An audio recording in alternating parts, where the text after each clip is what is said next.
예, 방금 소개받은 고천성이라고 합니다.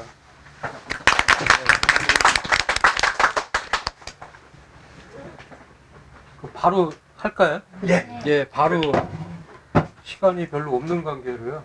제가 한 3시간 정도 준비를 했는데 45분에 끝내시라고 그래갖고요. 캘리그라피라는 말 들어보셨나요? 네. 이게 뭘까요? 여기 이쁜 글씨, 손글씨, 그림 글씨 뭘까요? 예. 일단 캘리그라피라는 말을 번역을 하면요. 서예입니다. 예. 근데 우리나라에서는 서예라고 하고요. 중국에서는 뭐라고 얘기를 하냐면은 섭법이라고 얘기합니다. 예. 일본에서는요. 서도라고 합니다. 그러는 말이 다 다르죠. 근데 왜 이거를 썼냐? 서예하고 다르거든요. 그러면서 영어로 된 말을 어쩔 수 없이 쓰게 된 겁니다. 그 이제 처음에는 어떻게 했냐면은 뭐 사람들이 뭐 손 먹글씨, 손글씨 뭐 막 여러 가지로 얘기를 했는데 도저히 이거를 설명할 방법이 없더라고요. 그래서 캘리그라피라는 말을 영어를 가져다가 그냥 그대로 썼습니다. 근데 캘리그라피는 언제부터 있었을까요? 질문 안 하겠습니다. 아담 이후에요. 예? 아담 이후에 있었어요. 문자가 생기고 나서부터는 그렇지. 무조건 다 문자. 예. 자, 그러면은 문자는 뭘까요? 문자. 그림. 그림. 뜻과 그림이- 소리를 글로 표현하는 것 문자.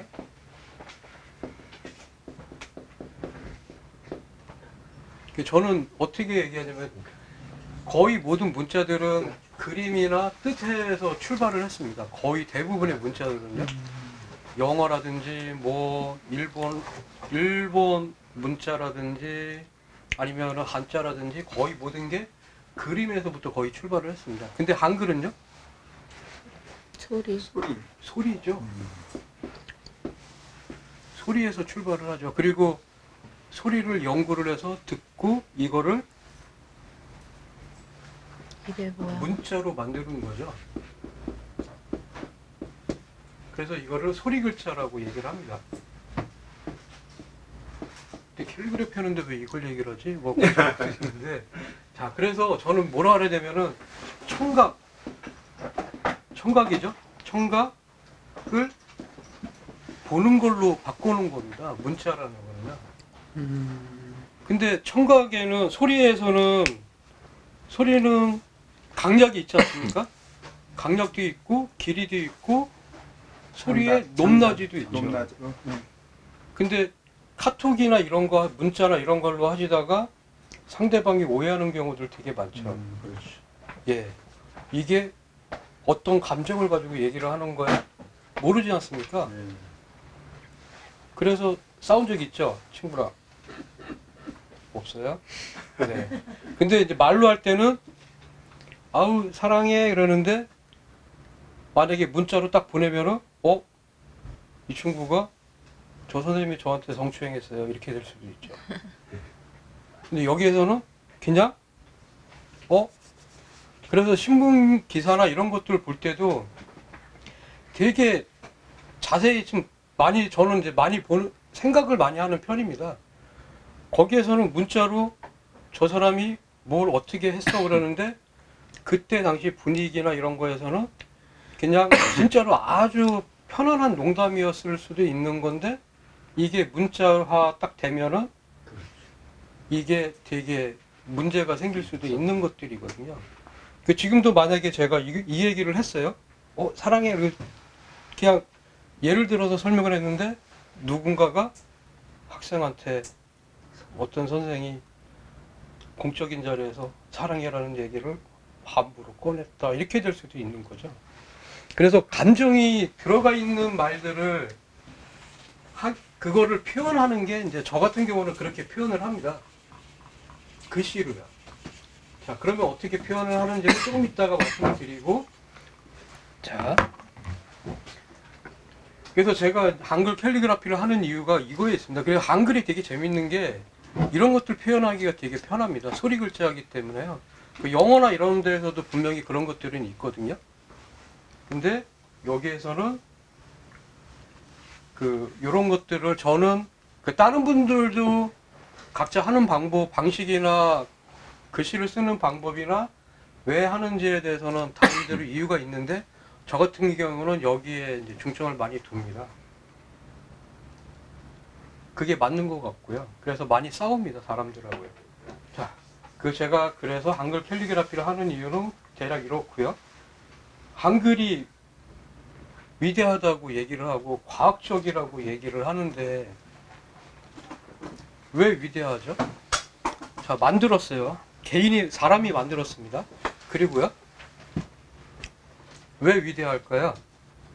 소리 왜 나는 모양대로 과학적인- 만들었기 때문에. 네. 네. 소리 나는 모양대로 네. 기억자 R을 이거를 더하기 센 소리면은 기억이죠. 네. 예, 니은 네. 이거의 센 소리는 디귿, 리을, 그 다음에 뭐가 있을까요? 미음, 비읍, 피읍.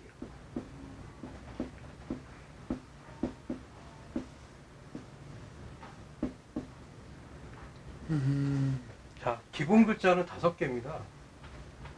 여기에서 소리의 세기, 탁한 거, 이거에 따라서 소리가 달라지는 거죠. 여기에다가 하나를 더 붙이면은 아주 센 소리죠. 네, 거센 예, 예. 이런 겁니다. 그래서 이게 과학적이라고 얘기를 하고요. 근데 더 과학적인 거는, 제일 중요한 거는 사람들이 많이 이제 얘기를 잘 모르는 부분도 있고 얘기가 많이 안 나오는 부분도 있는데 사실은 제가 봤을 때는 제일 큰 이유는 모음입니다. 모음인데 양성 모음이 있고 음성 모음이 있습니다.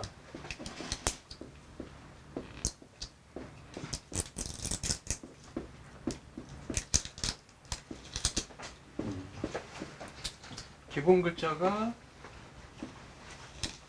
이게 천, 지. 오, 천지. 예. 여기에다가 기본적으로 이 3개의 기본 글자를 합쳐서 글자들이 만들어집니다. 이게 원래 이걸 이렇게 되어 있었죠. 네. 그래서 이게 양, 이거는 기본. 자, 지금 우리가 쓰는 말 중에 되게 많이 변화가 됐거든요, 언어가요. 아름다워, 혼자 드십니까? 아름다워라고 쓰죠. 아름다워라고 쓰는데 예전에는 어떻게 썼을까요? 모음화 현상에서 아름다워가 됐죠. 예. 네. 선생님, 학교 선생님이십니까? 좀 비슷했어요. 예. 네. 근데 이게 왜 아름다워라고 썼냐면은 한 단어에 양성 모음이면은 양성 모음만 들어갔습니다. 음성 모음이면은 음성 모음만 들어갔는데 워를 지금은 쓰는데 여기 보시면은 양성 모음이고요. 기본이고요. 다 양성 모음이고 오 양성 양성 모음. 이렇게 썼던 게 지금은 바뀐 겁니다. 그래서 양하면은 어떤 생각이 드시나요? 양하면 생각나는 단어나 물건이나 이런 것들을 한번 말씀해 보시겠습니까? 태양. 태양, 밝음, 네, 산, 뭐 긍정적이고 뭐 나. 이런 거죠. 가볍고. 근데 하면은요? 어두움. 무겁고 어둡고 죽음이고 뭐 이런 것들이 생각이 나시잖아요.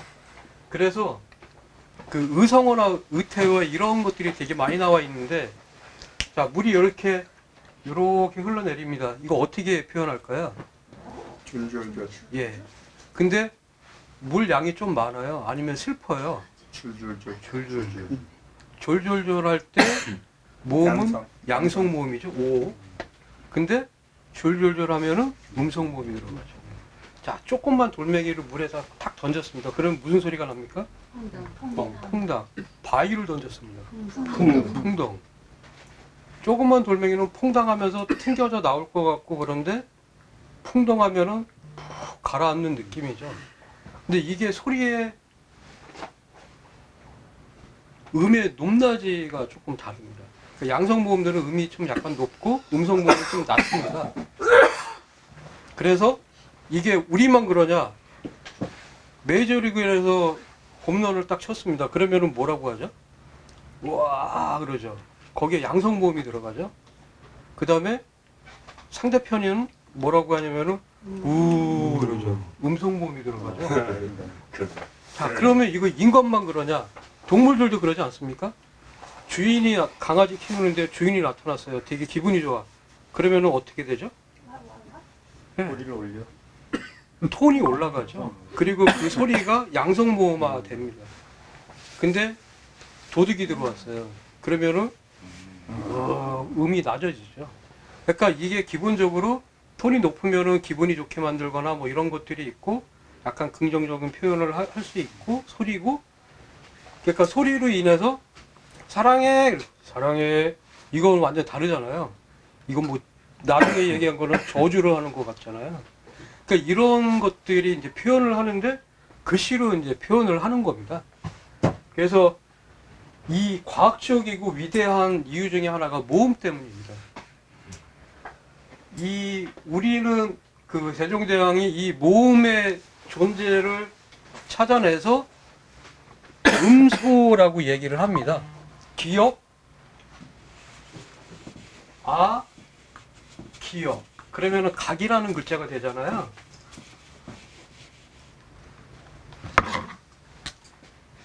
기역, 기역하면 이게 하나하나가 음소입니다. 음소. 그리고 모음의 존재를 다 규명해버린 게 이거 할 때는 이런 모음이 들어가고 이거 할 때는 이런 모음이 들어가고 이거를 존재를 찾아낸 게 세종대왕입니다. 그래서 위대하고 과학적이라고 얘기를 해요. 근데 영미권에서는 언제 이 모음의 존재를 규정을 한다면 1800년대에 규정을 합니다. 그러면서 그때 그 영어 딱 보면 영어 사전 딱 들여다보면은 발음 기어라고 있지 않습니까? 네. 그게 이제 모음의 존재를 표현을 하는 거예요. 발음을 정확하게 하기 위해서요. 그래서 이거 모음이라는 존재를 알아낸 것만 자체도 음소로 분리를 하고 소리 하나하나로 한 게 아니고 음소로 어떤 음소하고 어떤 음소하고 합쳐지면은 어떤 소리가 나온다라고 만들어 놓은 게 세종대왕이죠. 아셨죠? 대단하네요. 대단합니다.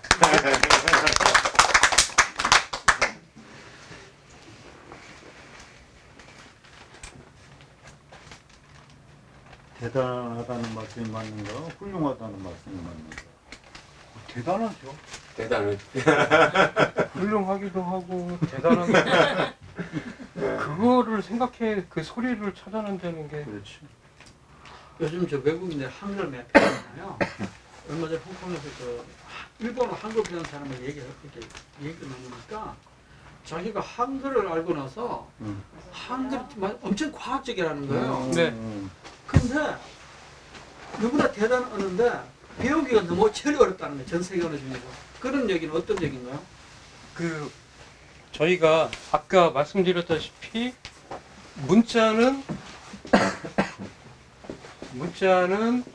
한글입니다.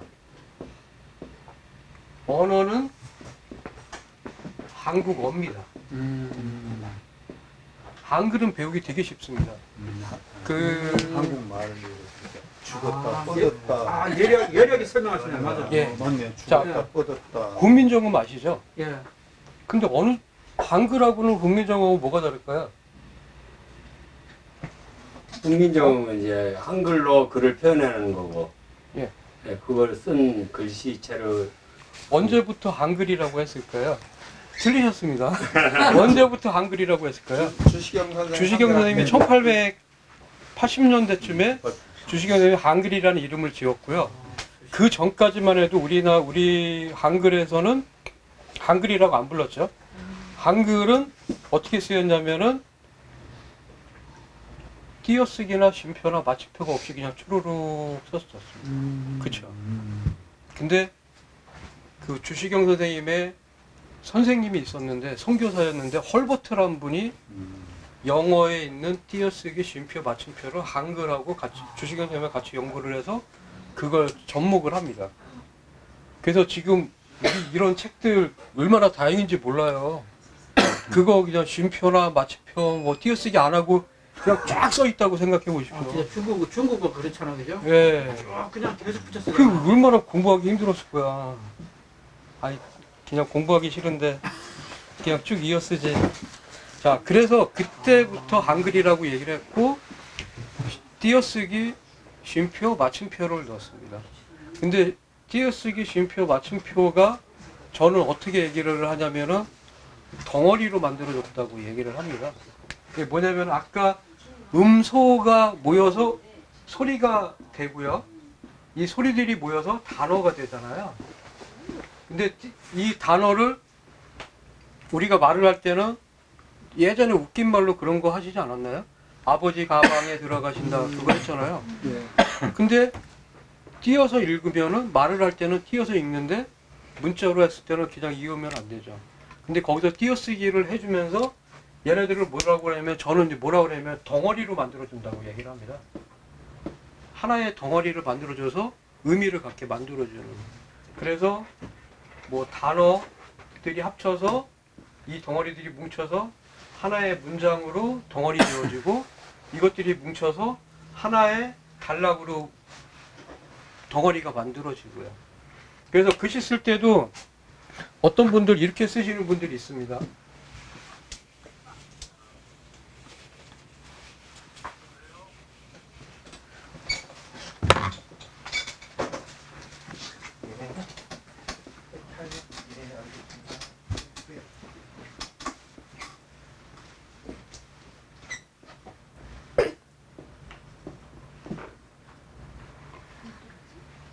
산도라지.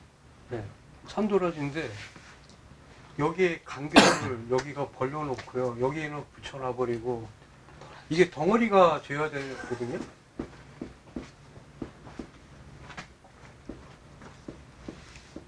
이렇게 써야 맞는 거죠. 네.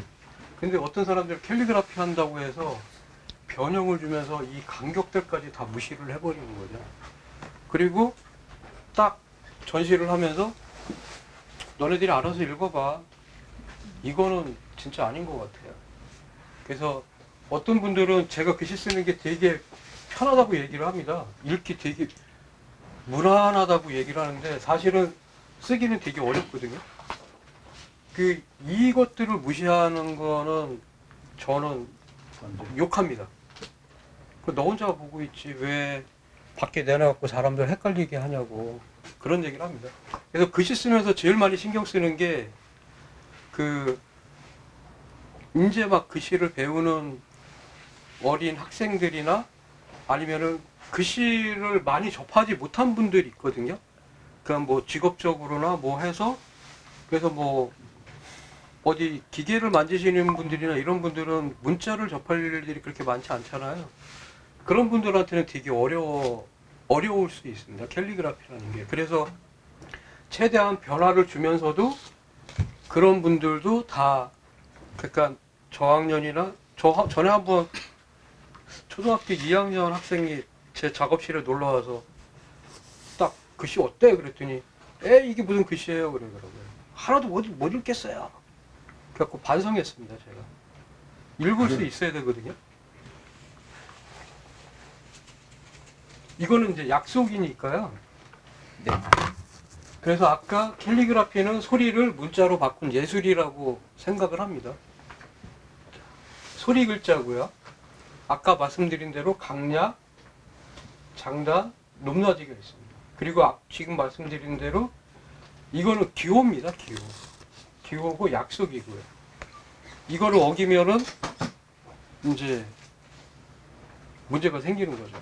근데 전에 한번 국어학자분이 이제 나오셔서 그런 얘기를 하시더라고요.